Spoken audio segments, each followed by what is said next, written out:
Céline Aslo, vous êtes de retour pour l'invité d'Infomédia. Ce lundi s'ouvre la semaine du quotidien. C'est une semaine pour convaincre les gens d'aller plus souvent chez le marchand de journaux. Oui, attention, opération séduction, hein. C'est la deuxième édition de cette semaine du quotidien qui est organisée par le syndicat de la presse quotidienne nationale. Alors le slogan, c'est bienvenue chez votre marchand d'infos, hein, opération séduction, pour dire que non, le kiosque n'est pas une espèce en voie de disparition. Ainsi, 180 000 Français font chaque jour encore le geste d'acheter un journal. Non, le numérique n'a pas tué le papier. Et puis oui, la presse reste un secteur d'avenir. Voilà le message martelé toute la semaine par les éditeurs de presse. Et à nos côtés, Céline, le directeur général du groupe Le Figaro. Bonjour Marc Feuillet. Bonjour. Vous êtes aussi le vice-président du syndicat de la presse quotidienne nationale. Alors, défendre les kiosques, les maisons de la presse, est-ce que c'est pas un combat perdu d'avance finalement ? Non, pas du tout. Vous l'avez dit, il y a 700 000 Français qui chaque jour achètent nos journaux en kiosque. Notamment à Paris, les kiosques se développent. C'est même un des points de vente qui progresse. Nous essayons tous ensemble, hein, c'est aussi l'occasion pour tous les quotidiens nationaux de se rassembler, de leur montrer à quel point ils sont importants pour nous. Puisqu'au fond, même si on a développé beaucoup de formules d'abonnement et beaucoup de diversification digitale, le kiosque, c'est là où notre cœur bat.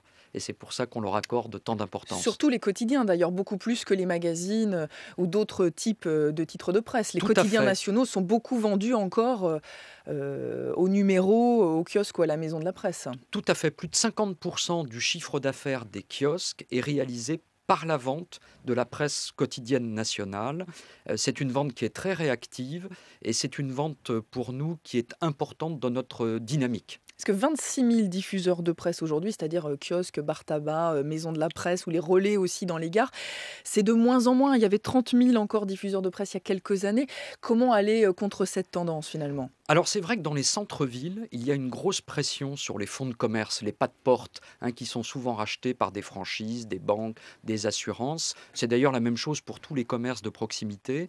C'est pourquoi, depuis l'année dernière, nous avons augmenté la rémunération de ces diffuseurs, entre 5 et 10%. Et puis aussi, nous essayons de rouvrir, notamment des kiosques, ces fameux kiosques que vous connaissez à Paris, de rouvrir des points de vente pour faire face aussi à la disparition de ces pas de porte de centre-ville. Oui, parce que quand il y a moins de points de vente, les gens ne vont pas forcément dans un autre kiosque plus loin. Ils n'achètent pas le journal, tout simplement. Alors voilà, les difficultés économiques du réseau de distribution, en fait, engendrent des baisses de ventes. Et pour nous, le meilleur moyen de maintenir nos ventes, c'est justement de consolider ce réseau. Mais est-ce que c'est si important que ça pour le Figaro ? Parce qu'on a l'impression quand même que le centre de gravité du titre est en train de se déplacer de plus en plus vers le numérique. Est-ce que finalement le papier, c'est encore l'avenir du Figaro ou d'autres groupes de presse ? Alors nous en sommes convaincus. Et en même temps, ceci n'exclut pas les diversifications, et notamment les diversifications digitales. Je crois que la responsabilité de grands médias d'information, comme le Figaro, mais aussi nos confrères, c'est d'être présent sur tous les canaux de diffusion de nos contenus et de notre marque. Et c'est ce que nous essayons de faire, je crois, avec beaucoup de succès depuis quelques années.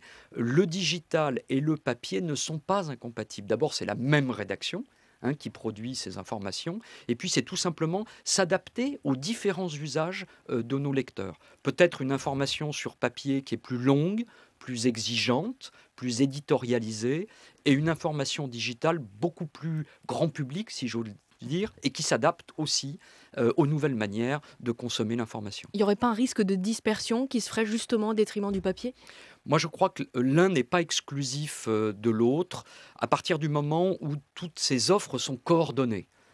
Et puis, il faut se dire aussi que l'offre papier, c'est celle qui structure aussi notre offre payante, que ce soit d'ailleurs sur papier ou sur digital, les fameuses versions PDF en liseuse que vous pouvez découvrir sur votre tablette ou sur ordinateur. C'est aussi le quotidien issu de sa version papier. Parce qu'on rappelle qu'il y a quelques semaines, le Figaro a frappé un grand coup en rachetant le groupe CCM Benchmark, qui est peu connu du grand public, mais qui possède des sites très populaires, comme Comment ça marche, l'Internaute, le Journal du Net et d'autres. Donc là, vraiment, vous avez un choix stratégique qui est de dire l'avenir aujourd'hui, c'est l'audience sur Internet. Oui, il faut que les grands médias d'information, en tout cas c'est notre stratégie au Figaro, réussissent leur diversification digitale. C'est clé, c'est là aussi où il y a la croissance. C'est là aussi où on peut créer cette audience massive qui viendra enrichir notre marque, qui viendra combiner à la fois des offres marketing, mais aussi des offres publicitaires et aussi pousser nos offres payantes, nos abonnements au Figaro. Et donc notre objectif, c'est évidemment de constituer le premier groupe média digital français. D'aller concurrencer des géants comme Facebook, par exemple? Oui, tout à fait. Les concurrents viennent effectivement des États-Unis, notamment Google, Facebook. Ils captent l'essentiel du marché publicitaire. Et pour faire face, il faut aussi être puissant et proposer des offres d'audience et des offres technologiques puissantes. Merci beaucoup Marc Feuillet d'être venu à France Info ce matin. Vous êtes le directeur général du groupe Le Figaro et à demain, Céline Merci. Asselot.